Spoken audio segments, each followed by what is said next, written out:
Então, eu escolhi aqui a Cinelândia para começar, tem dois motivos. O primeiro é um motivo mais estratégico, porque é um lugar que daqui a gente pode sair para passear, para ver as coisas. E o segundo motivo é porque aqui é um lugar de encontros. Desde a época que se chamava Largo da Ajuda, é que as pessoas se encontravam aqui. Então, além disso, no livro, os personagens, já pro final do livro, eles se encontram justamente na Cinelândia, no Amarelinho. É um lugar onde as coisas se fecham, onde as pessoas se encontram. Então, eu vou pedir para vocês um exercício de imaginação aqui. Por quê? Porque isso aqui era muito diferente e a gente vai voltar lá atrás, na época do descobrimento do Brasil. O mar, que está bem longe, não dá para ver daqui, antigamente daria, porque o mar avançava, o mar chegava até aqui. Então, não até aqui onde a gente está, não, era um pouco mais para frente, mas ele era muito mais próximo. E, nesse momento, a gente tinha aqui uma configuração evidentemente muito diferente, não tinham esses monumentos. E quando os portugueses chegaram aqui, era muito diferente. E os portugueses, na verdade, no início, não queriam colonizar essa parte, porque eles não tinham pessoas suficientes, porque era um território muito grande, era muito difícil. Só que os franceses começaram a querer ocupar essa parte da costa brasileira. Então os portugueses se sentiram na obrigação de vir aqui e ocupar o território, porque senão eles perderiam para os franceses. E é aí que teve a fundação da cidade do Rio de Janeiro. Não foi aqui nesse local, foi ali perto do Pão de Açúcar. Mas logo depois, 2 anos depois, porque a cidade foi fundada em 1565, 2 anos depois, 1566, os portugueses vieram para cá. Por quê? Porque bem aqui, mais ou menos atrás ali desse grande prédio que é o Museu Nacional de Belas Artes, tinha um morro chamado Morro do Castelo. E era a tradição dos portugueses construir a sede da cidade no alto. Por quê? Por uma questão de defesa. Baía de Guanabara era ali. Você estando em cima, você consegue ver quem está chegando. Eu tenho que ficar na ponta do pé, né? Porque eu sou baixinha, como se isso adiantasse. E aí, você conseguia ver quem podia invadir a cidade, quem poderia tentar tomar a cidade. Então, eles chegaram e botaram a sede da cidade lá em cima, no Morro do Castelo. Com o tempo, o Morro do Castelo começou a ficar pequeno e a cidade começou a se alastrar entre os 4 morros da cidade, que eram o Morro do Castelo, o Morro de Santo Antônio, o Morro da Conceição e Morro de Santo Antônio e Morro de São Bento.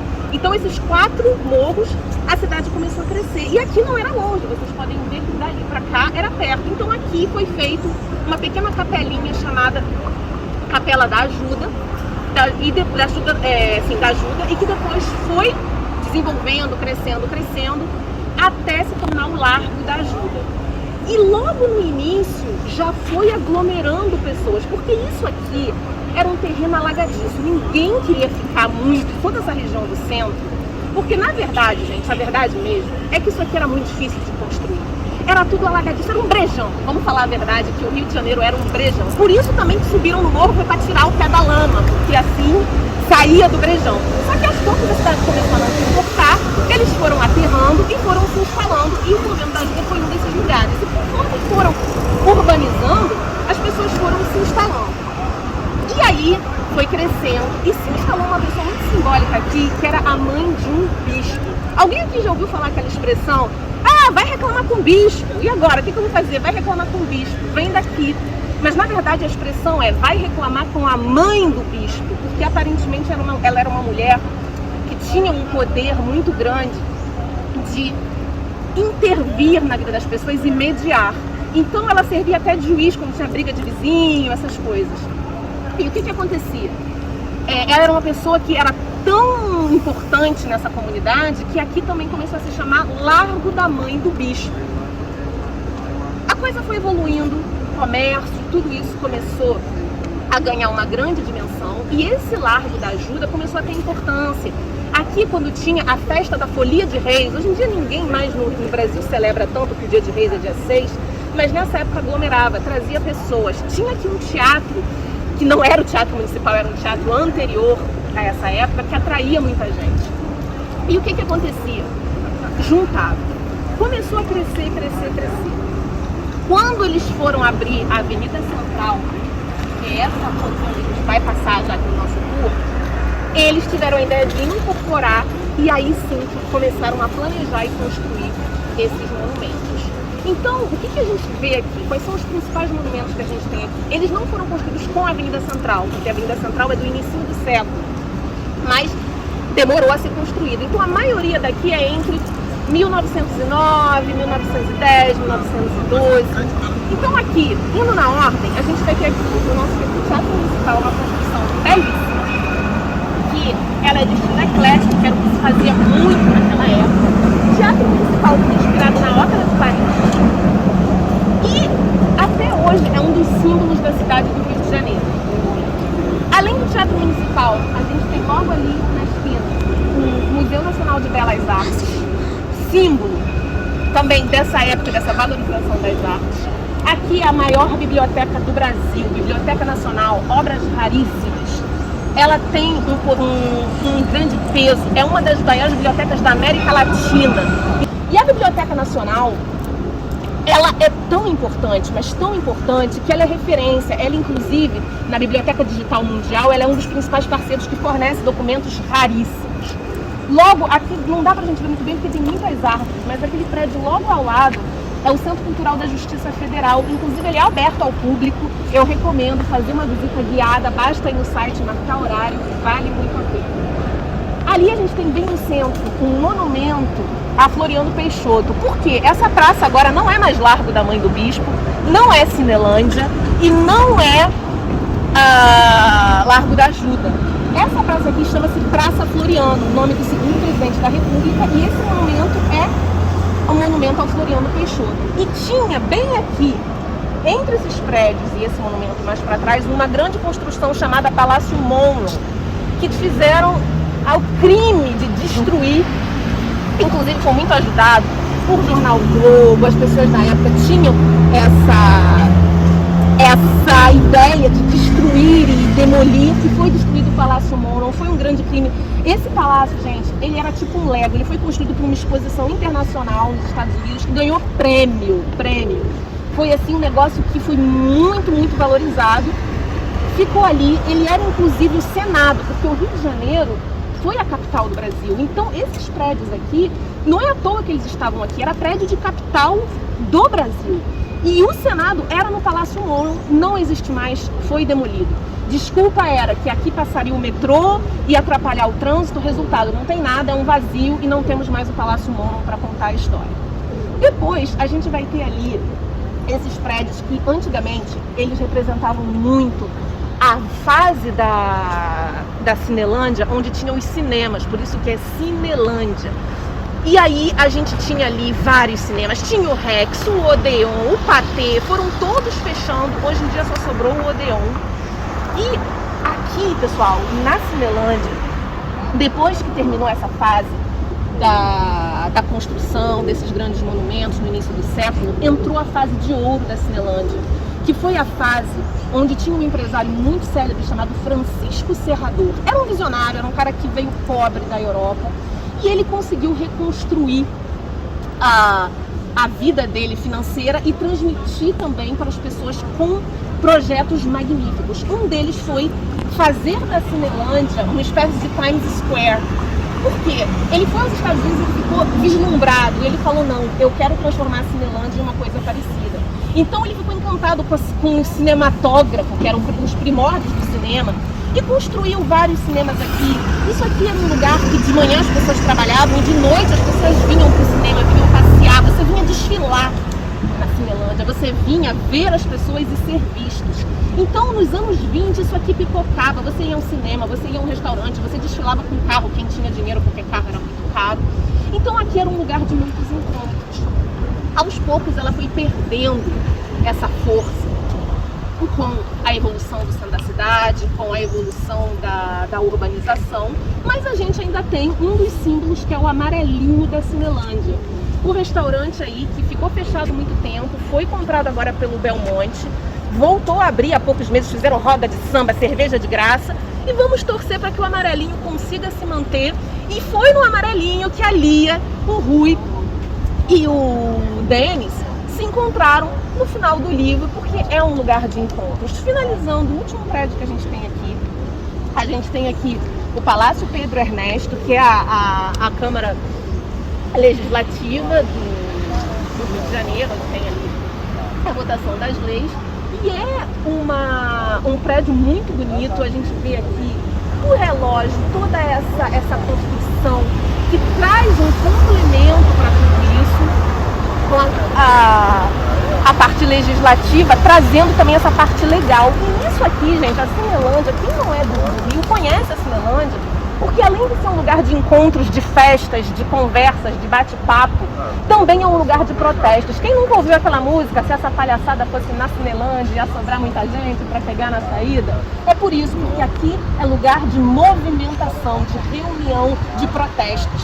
Então aqui é o lugar onde as pessoas se encontram. Não é à toa que era bem ali nessa esquina da Evaristo da Veiga com a 13 de Maio, que era a casa da mãe do Cristo.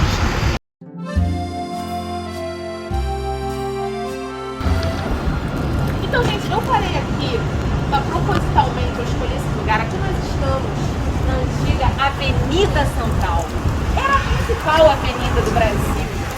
Não faz muito tempo. E o que aconteceu aqui com essa avenida? A gente viu ali os prédios monumentais da Cinelândia. E isso, na verdade, era para fechar. Para fechar o que a gente tinha aqui com uma avenida que deveria ser símbolo da modernidade do Brasil. No livro Comissão da Canção, quando a Lia chega aqui e ela começa a falar dentro do Brasil, ela tem um certo sentimento de choque, ela fica escandalizada de como o centro foi se transformar nesses monstrenhos, com esses montes de prédios altos, cheios de ar-condicionados. Porque o que acontece? A gente vai ver aqui como que a gente chegou nesse ponto, como se deu essa transformação dessa avenida que era tão charmosa. Aqui, antigamente, no Rio de Janeiro, lembra, quem não estava dormindo, lembra que eu falei que a cidade foi fundada no Morro do Castelo, que era um morro que tinha aqui atrás. Inclusive é interessante esse Morro do Castelo, porque até hoje, quando a gente pega um ônibus ou algum ponto de referência, é lá no Castelo. Quando eu era criança, eu ficava falando, caramba, mas cadê o Castelo? Não tem Castelo aqui. É porque nesse morro tinha a fortificação de São Sebastião, o Forte São Sebastião, que se chamava, parecia um castelo medieval, porque tinha umas paredes grandes assim. Então se chamou Morro do Castelo. O morro não existe mais, foi demolido. E ainda temos o nome, Castelo, que sobreviveu. Então, a gente viu que a cidade foi fundada aqui e depois foi descendo para o lugar da Várzea e foi evoluindo. Agora, Rio de Janeiro, gente, lembra que eu falei pra vocês que era um lugar muito alagadiço, que a gente tinha, era um brejão, era um pântano danado? Pois é, mas o Rio de Janeiro é uma das cidades do mundo onde a gente mais tem modificações violentíssimas da natureza. É que nem aquela mulher, sabe, que vai fazer curso de Miss e faz um monte de cirurgia plástica, estica daqui, corta dali, puxa dali. Isso é o Rio de Janeiro. Bom, por quê? Porque a gente teve lagoa aterrada, túnel, destrói morro, pega a terra do morro, faz aterro, tira, constrói, drena. O Rio de Janeiro é todo remendado. Aqui era muito diferente do ponto de vista da topografia.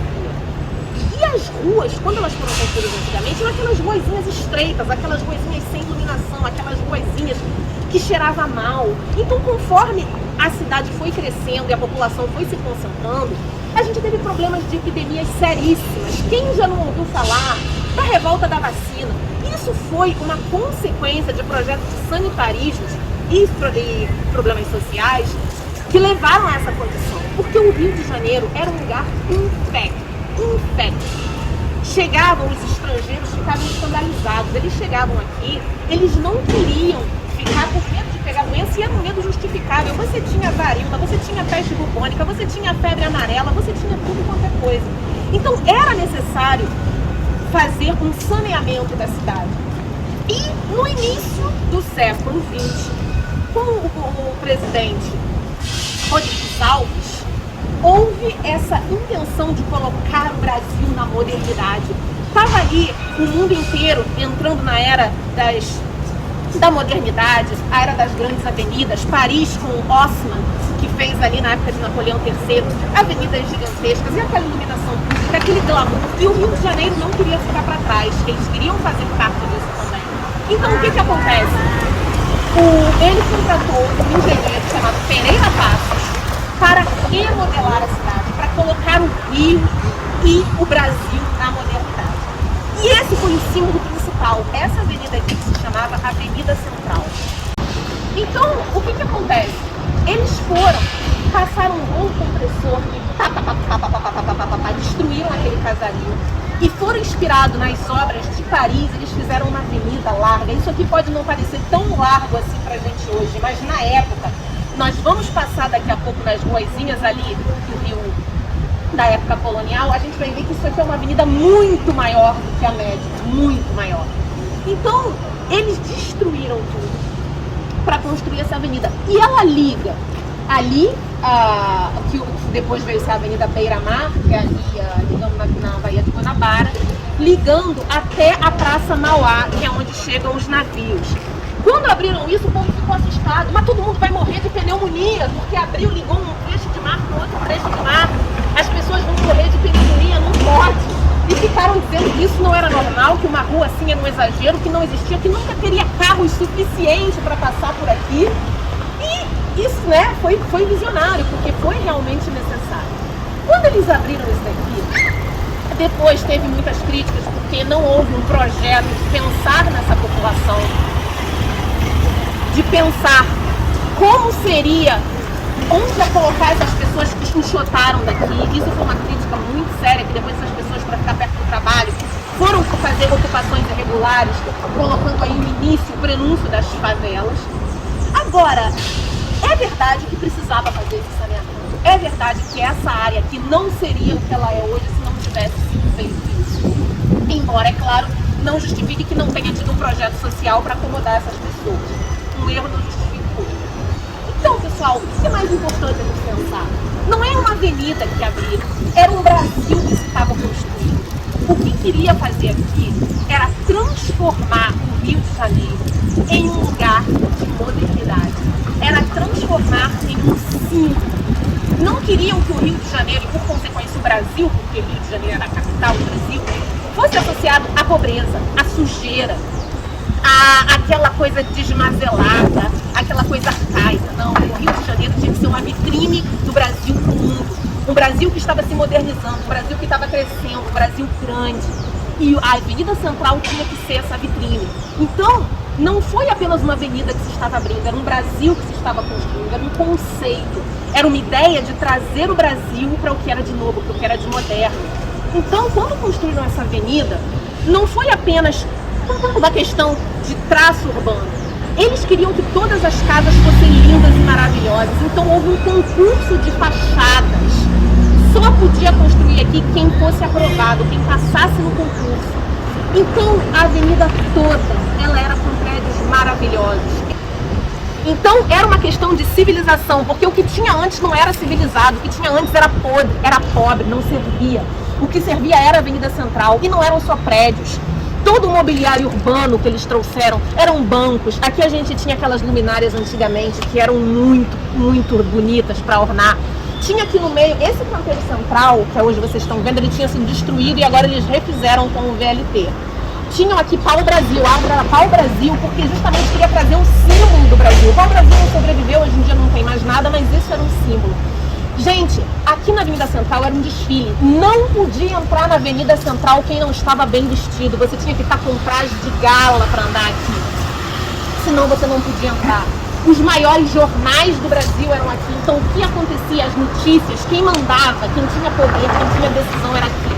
A gente já viu que no final, na Cinelândia, a gente tinha todos esses prédios, que eram prédios importantíssimos do funcionalismo. Prédios que lhes ditavam as leis, que tinha a justiça, que tinha toda essa questão da instituição. Então os funcionários que trabalhavam lá vinham passear na Avenida Central. O dono do jornal circulava na Avenida Central. Você tinha o comércio mais chique, tudo isso era na Avenida Central. Só que por incrível que pareça, isso durou muito pouco. Muito, muito pouco. A partir já dos anos 40, começou a mudar. E isso acho que se tem uma coisa que eu gostaria que vocês pudessem reter desse tour é isso. Que o Brasil, ele tem uma relação com a história e com a transformação muito particular. É uma coisa de pega, joga fora, constrói novo. Pega, joga fora, constrói novo. Lembra que eu falei que isso aqui era um casario antigo que foi demolido, passaram o rolo compressor nisso daqui. Isso foi no início dos anos 20, 1902, 1903, 1908, as construções. Em 1940, pessoal, menos de 50 anos depois, já não servia mais. Já não era bom, já não era o sentido da modernidade. O que fizeram? Basta olhar para esses prédios aqui, destruíram tudo, botaram abaixo. Porque agora começava, a partir dessa época, a era do concreto. Tinha que ser moderno, tinha que ser grande, tinha que ser alto. Isso aqui já não prestava. Essa arquitetura eclética, ela perdeu completamente o valor. E aí vocês vão perguntar, mas não tinha tombamento, não tinha patrimônio histórico? Tinha, só que o IFAM, que é o Instituto do Patrimônio Histórico, é de 1938. Então não tinham tombado, não tinha força. Sem contar que as pessoas que participaram do início do IFAM, inclusive, eram pessoas que não consideravam, não tinham a mesma noção de patrimônio que se tem hoje. Essa é uma coisa que foi sendo construída com o tempo. Então, prédios como esse não tinham a valorização que se tem hoje. Era considerado algo que poderia ser colocado abaixo. Então, foi uma falta de respeito com os investimentos, com a população, com a história. Botaram tudo abaixo para construir esses monstrengos aí que vocês foram vendo. Claro, não foi tudo de uma vez, eles têm datas muito diferentes, a partir de 1940 até muito recentemente, que foram destruindo e reconstruindo tudo isso aqui. Então, pessoal, é muito interessante a gente ver como é essa relação do brasileiro com o patrimônio, com a história, que o que interessa é o que vem depois. Agora, se vão dizer, Adriana, você está sendo saudosista, você está achando que tem que conservar, que não pode modernizar, não é isso. Mas nós vimos vários exemplos no mundo inteiro de cidades que conseguiram conciliar, conviver o novo. Oi? Claro, é exatamente onde eu ia chegar. Buenos Aires é um exemplo. Você tem prédios modernos em Buenos Aires? Tem. Mas além dos prédios modernos, você tem a preservação do novo, você tem uma valorização pelo patrimônio, valorização pelo investimento, valorização pelaquela história que tinha ali. E aqui as pessoas não se manifestaram, isso não existiu. Então são poucos prédios como o Clube Naval que sobreviveram. Se isso aqui não tivesse passado por isso, essa aqui seria uma rua que seria um catalisador de muitas pessoas, de muitos turistas, de muita história. Você vai dizer, mas Adriana, São Paulo foi a mesma coisa. Você vai na Avenida Paulista, também destruíram o casario todo que tinha ali para construir os prédios. São Paulo não era a capital do Brasil. São Paulo não teve essa ideia de ser uma vitrine, uma construção, uma civilização. Não que aquilo não tivesse valor, não é isso. A Paulista também era um boulevard residencial, né? Era um boulevard residencial, não tinham esses prédios públicos, você falou muito bem. Eram casas de pessoas muito ricas. Você não tinha os maiores jornais do país. Você não tinha toda essa história aqui dentro. Então, eu acho que seria muito lindo se tivesse ainda o casario da Avenida Paulista. Mas é uma questão muito diferente do símbolo que tinha essa avenida aqui. E agora, hoje em dia, bom, hoje é um domingo, é claro que o centro não estaria movimentado, mas vocês certamente já ouviram falar da decadência do centro da cidade. É mais uma vez o que está acontecendo, o que aconteceu em 1902, o que aconteceu a partir dos anos 40 e está acontecendo de novo.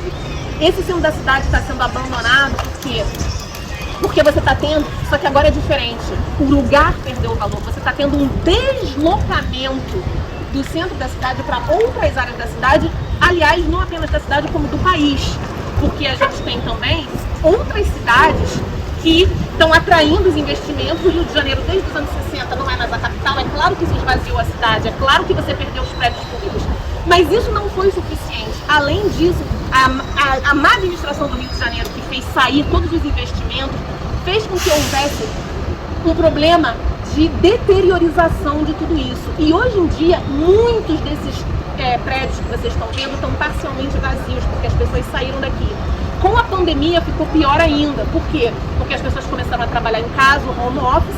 Então, agora o prefeito tem tentado, isso é verdade, trazer uma revitalização, investir, mas é muito difícil reverter o que está acontecendo de novo. Então, mais uma vez, a gente está assistindo, nós agora, nesse momento, estamos assistindo mais uma vez esse processo de jogar tudo fora e construir de novo. Só que agora eles não querem manter na Avenida Central, eles estão tirando as coisas daqui e levando para outros lugares. Então, Eu fico muito feliz em fazer um tour aqui no centro do Rio para trazer essa memória. Eu acho que isso é obrigação de cada um de nós. Cada brasileiro tem que falar, tem que valorizar e tem que mostrar o que a gente tem nisso aqui.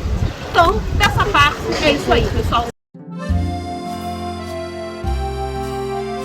Então, pessoal, vamos começar? Então, bom, aqui a gente está realmente num lugar que representou o início da grande urbanização do Rio de Janeiro. A gente já conversou, a gente viu que a cidade foi fundada mais ali para trás, no Morro do Castelo. E depois começou a descer para Várzea. Então, que era entre aqueles 4 morros ali que a gente viu. O Morro do Castelo ficava aqui, o Morro de São Bento ficava no final dessa rua. Então você tinha a rua entre os 2 morros e depois você tinha mais para lá o Morro de Santo Antônio e o Morro da Conceição fechando o quadrilátero. Agora aqui foi o coração. Aqui é onde realmente houve um deslocamento do Morro do Castelo para o berço da cidade, ser a Praça 15. O que aconteceu? Aqui, nessa região, tudo que vocês estão vendo, mais uma vez eu vou pedir um esforço aqui de imaginação. Isso aqui antigamente era uma rua da praia, isso aqui era uma praia. Então essas construções não existiam, essa era a rua da praia. Depois, conforme a urbanização foi chegando aqui, essa parte aqui se transformou no porto, a principal porta de entrada da cidade.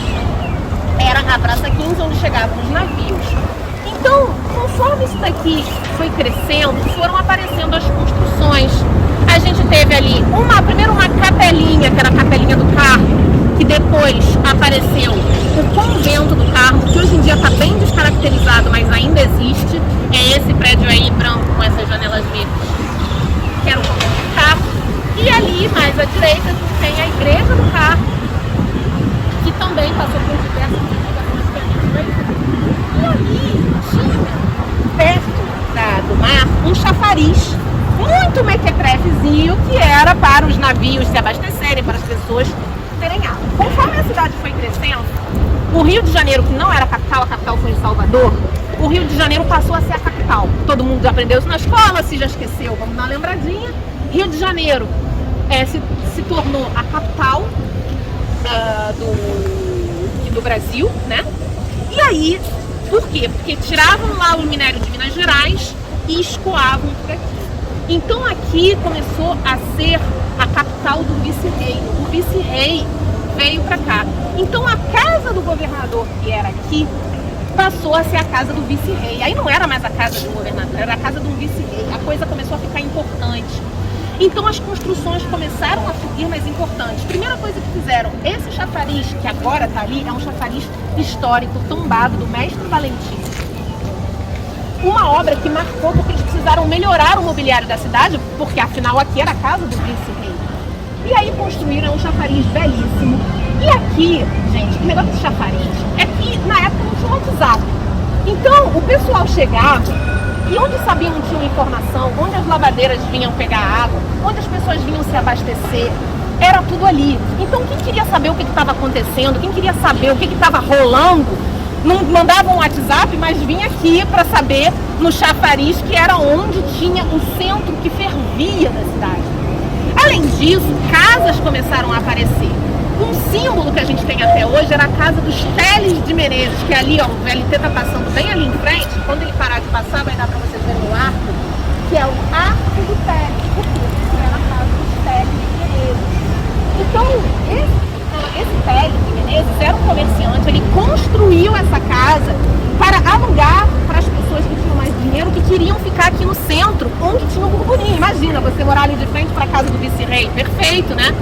Então ele construiu isso e é um lugar que tem muito da história do Rio de Janeiro, não apenas da história dessa época do vice-reinado, como depois ele continuou a ser um local que foi frequentado, depois atraiu restaurantes, atraiu aquele burburinho. Para quem não sabe, Carmen Miranda morou aí.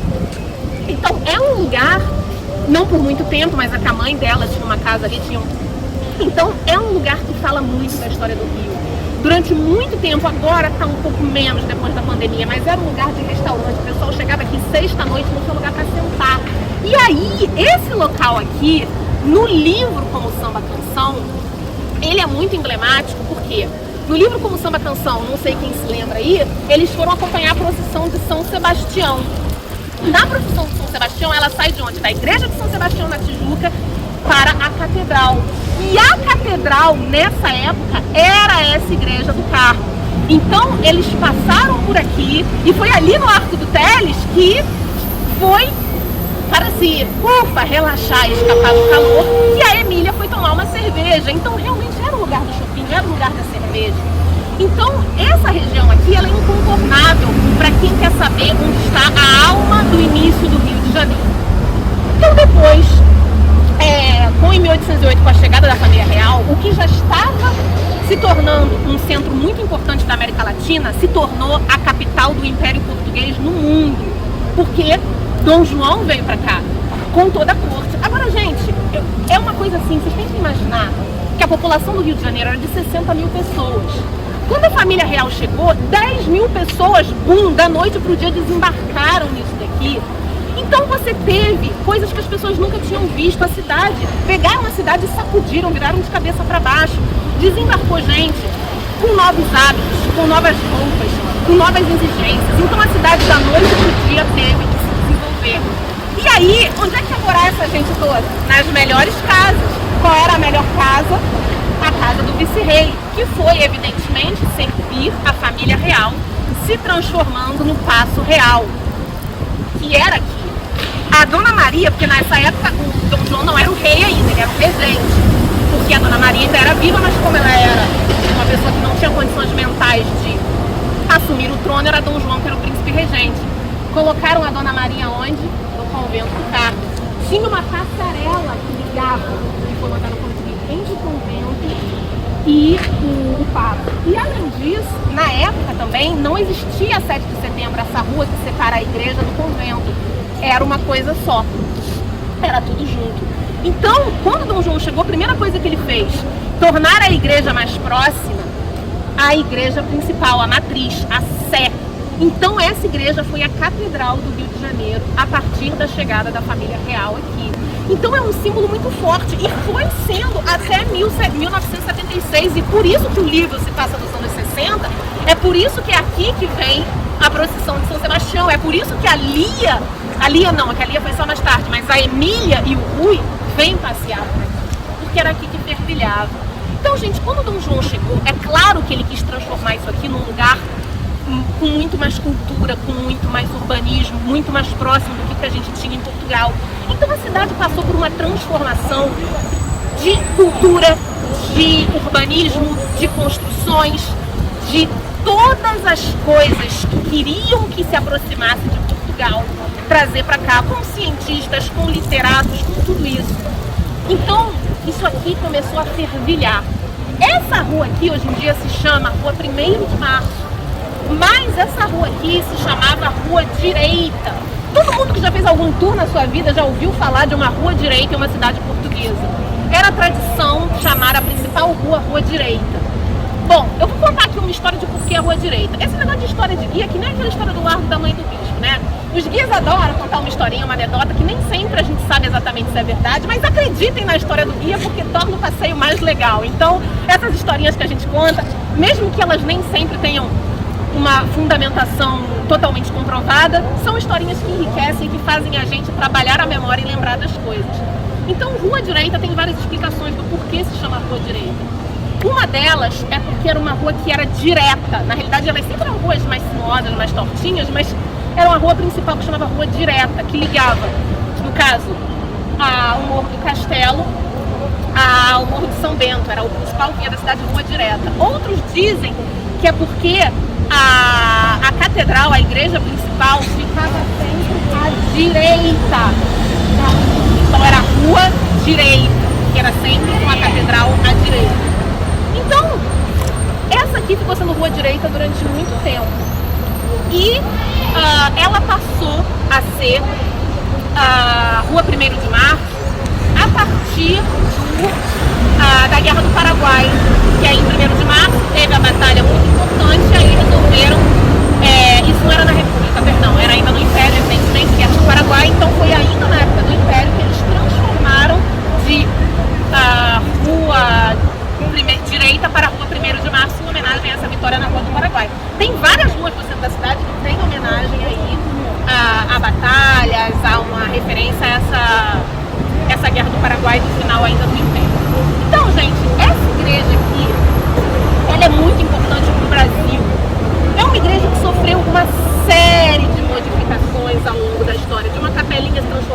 igreja. Quando eles abriram ali a 7 de setembro, eles demoliram a principal torre. Tinha antigamente também uma passarela que ligava a igreja ao convento, passarela que não existe mais. E aí, depois de muito tempo, é que reconstruíram a torre principal. Essa igreja, para vocês terem uma noção, pessoal, essa igreja aqui, quando a Dona Maria morreu, foi onde Dom João foi coroado. Então, um rei de um império português, europeu, foi coroado aí. E não foi só isso.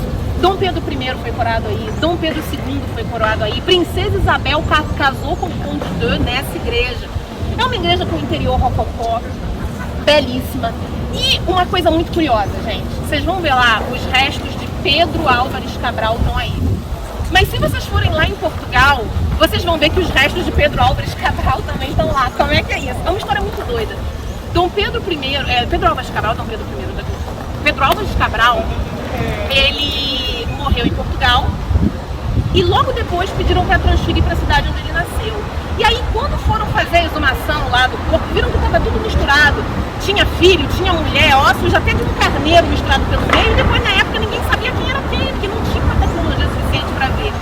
Então, pegaram o que acharam que era. Uma parte exumaram aqui pro Brasil, mas tem gente que diz que ficou na parte ainda em Santarém, outros na cidade onde ele nasceu.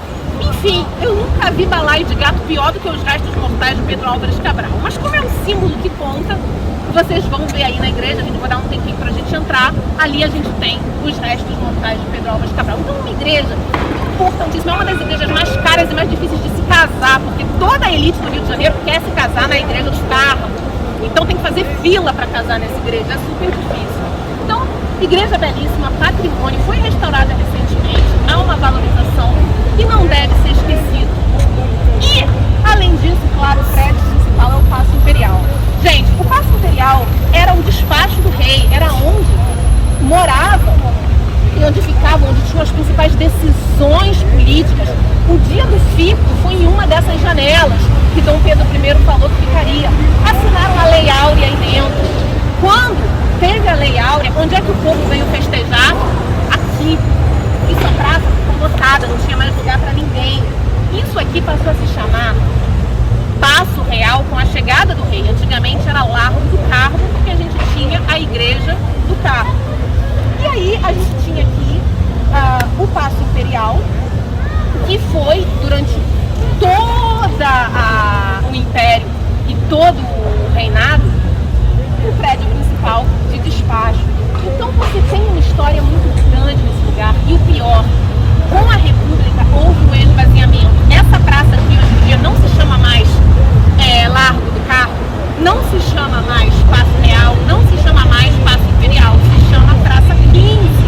Por quê? Tentativa da República, mais uma vez a gente tem os símbolos chegando aqui de destruir o que vinha antes para colocar a nova ordem. Praça 15 de novembro, proclamação da República. Então, a gente tem um símbolo muito forte da República tentar se sobrepor ao Império. E aí, acreditem, só no Brasil isso acontece, esse prédio virou Correios e Telégrafos, descaracterizaram o prédio. O prédio perdeu completamente a função histórica que ele tinha. Graças a Deus, depois acordaram, restituíram a parte histórica. Porque isso aqui, na época da República, a verdade é que ficou muito abandonado. Principalmente depois de 1976, a catedral saiu daqui, porque o prédio novo da catedral ali na Vida Chile apareceu. Então, isso aqui foi perdendo os símbolos por um. Virou Correios e Telégrafos, virou uma igreja que não era mais a catedral. E aí, mais uma tentativa de recuperação e revitalização da história, isso já nos anos 80, 90, que recuperaram e transformaram hoje em dia num centro cultural que vale muito a pena visitar. Então a Praça 15 ela é incontornável para a história do Brasil. É um lugar belíssimo e que a gente realmente consegue sentir, viver e ver. É aquilo que eu falei para vocês, gente, visitar e ver e ter olhos para ver é aquele rastro, aquele detetive que vai vendo o porquê das coisas são assim e como que a cidade queria se mostrar para o mundo.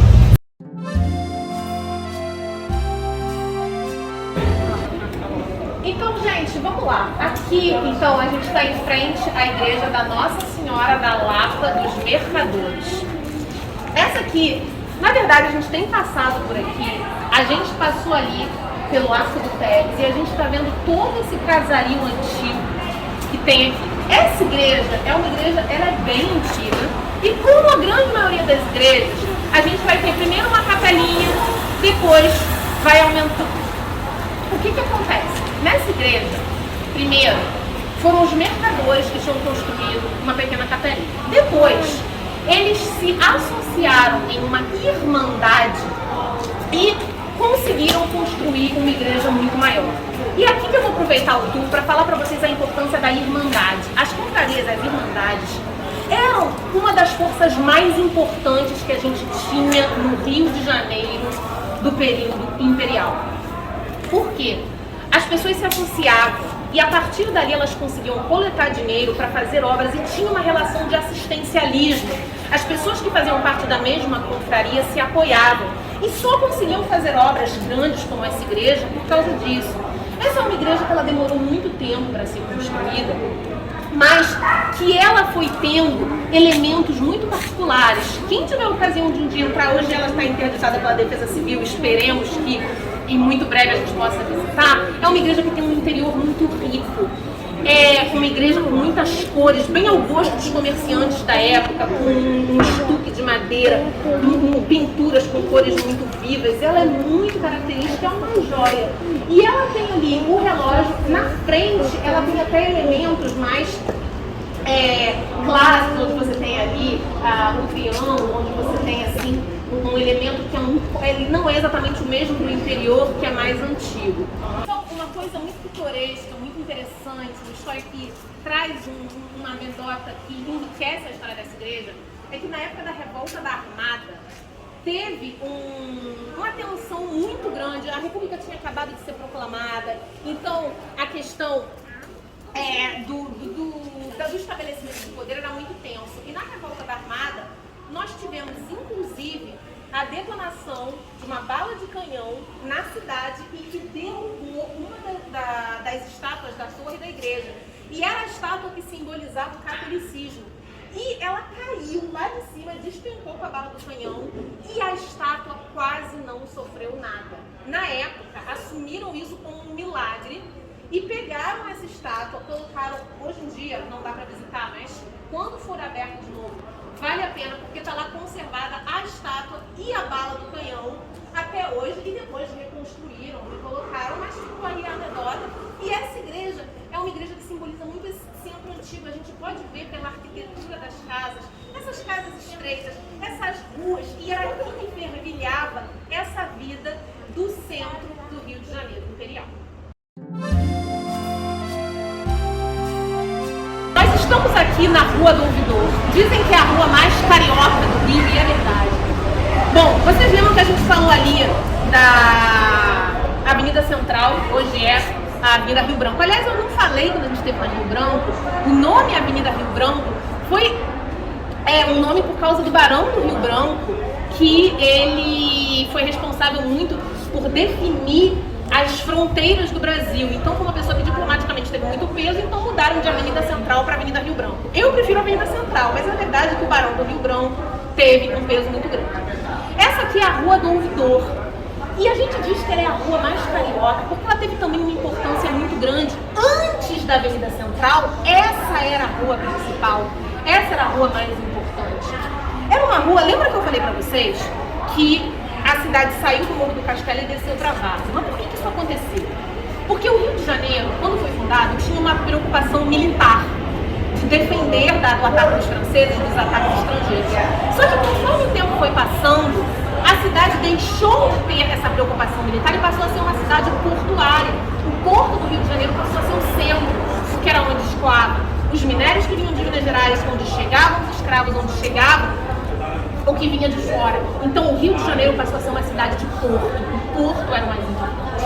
E essa rua aqui, ela conectava o porto com o armazém que ficava ali, onde tinha, era ali onde hoje em dia é o Centro Cultural dos Correios, onde você juntava, não dá pra ver aqui, mas a gente vai passar em frente. E onde a gente juntava, essa era a rua que ligava os dois, entre o porto e o armazém. Então ficou sendo uma rua de passagem, ficou sendo uma rua muito importante.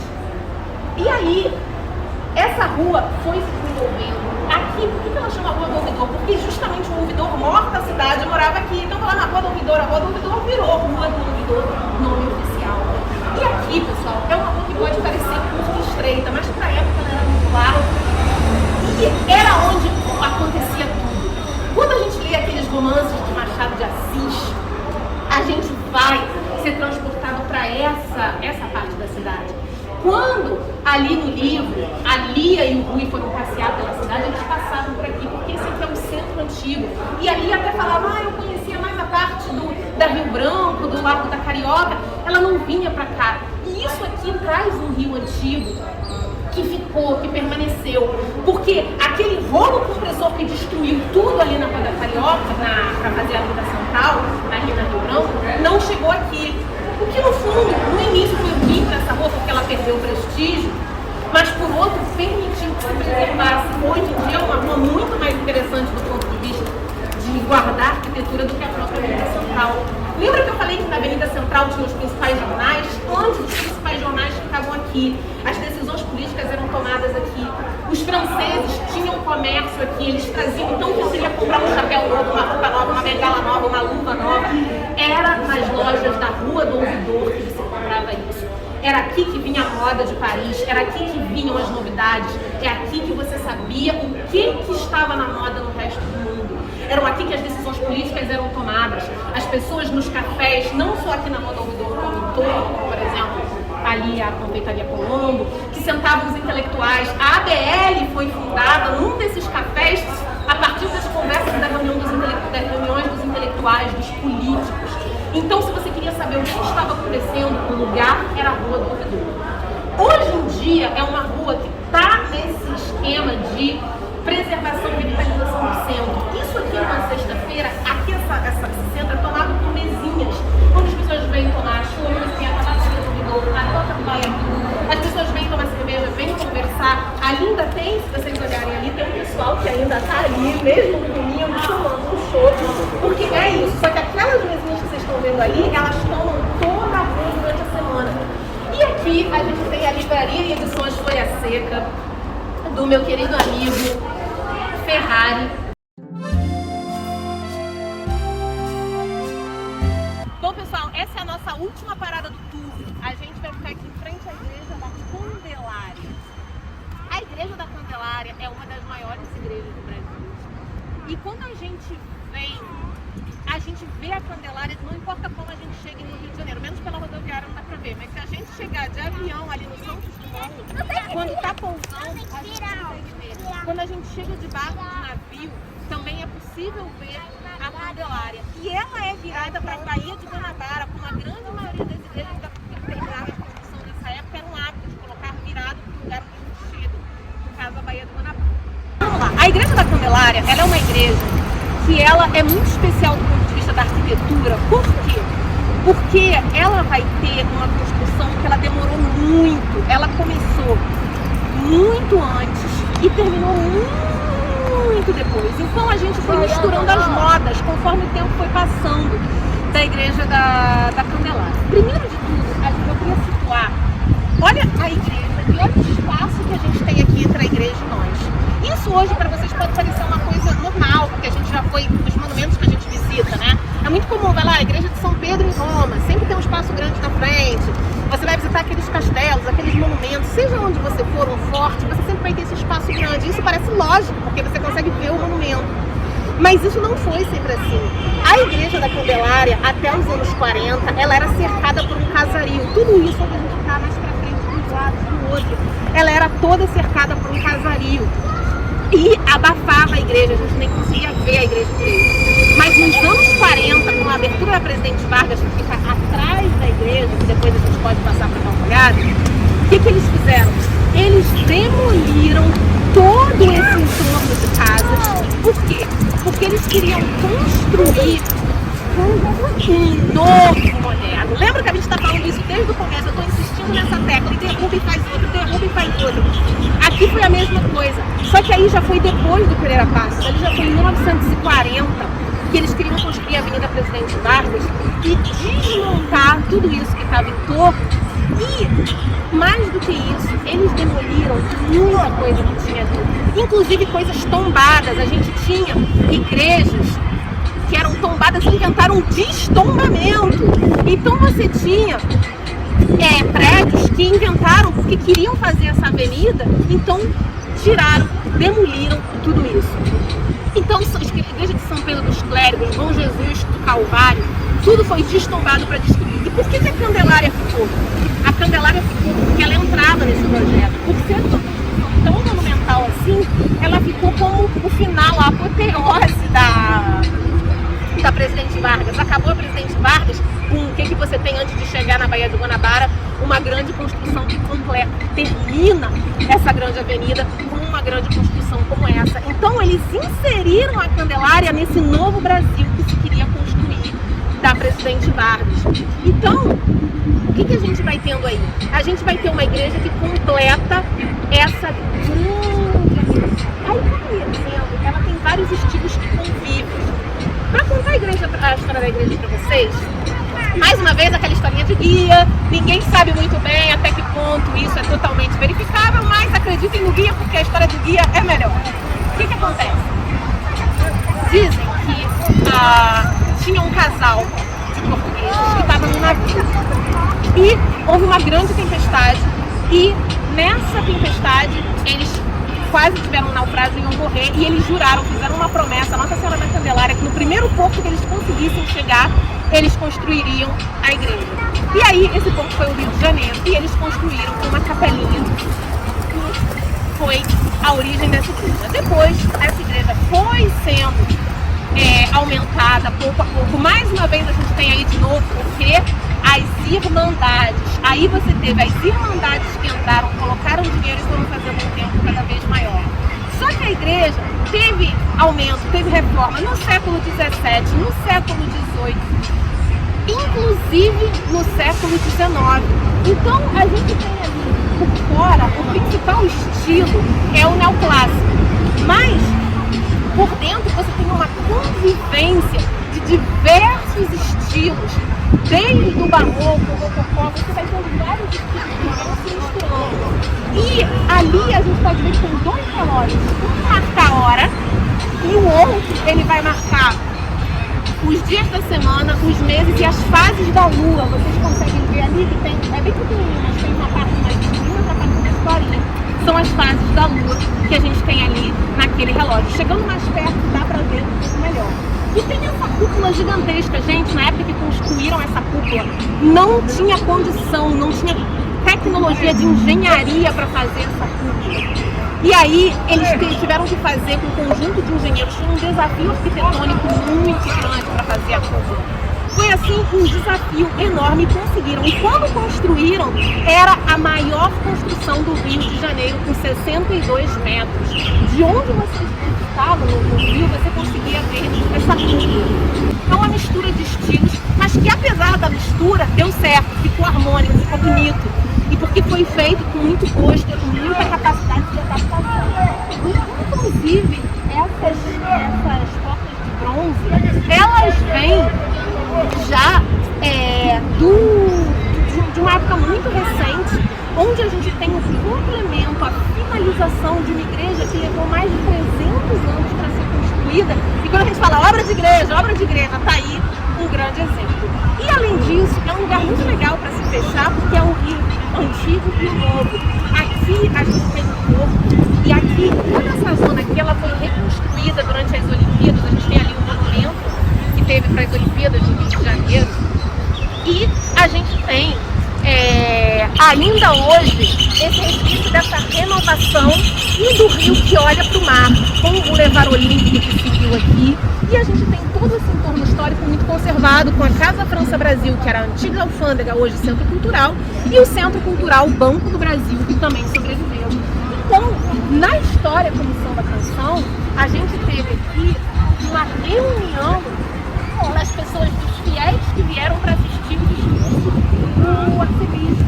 Então ali ela já não aguentava mais no final, foi a Emília não aguentava mais no final, porque ela estava cansada de ter visto desde lá da Tijuca até aqui, e foi lá no Arco do Teles tomar cerveja, mas era aqui que as pessoas iam vir ver o E não foi só as coisas religiosas. Aqui a Direta Já, a manifestação para a Direta Já que teve aqui na Cinelândia foi enorme. E hoje em dia é um espaço de convivência. Tem coisas muito tristes, como a gente teve a caçamba da Candelária, que marcou o Brasil inteiro, onde teve o assassinato daquelas crianças aqui. Mas apesar dos pesares, ainda é um marco que, embora a gente lembre com tristeza, ajudou também a trazer luz para a necessidade de valorizar esse patrimônio e não deixar deteriorar. Então, pessoal, eu espero que vocês tenham curtido muito. A gente termina por aqui. A gente começou num lugar de encontro, nós terminamos num lugar de encontro, um lugar que reúne pessoas, um lugar que é o objetivo desse tour, é reunir pessoas, reunir história e passar para frente essa necessidade da gente ver as construções com um olhar de entender a sociedade, de entender de onde nós chegamos e como nós viemos parar aqui. Muito obrigada pela presença de vocês. Salve!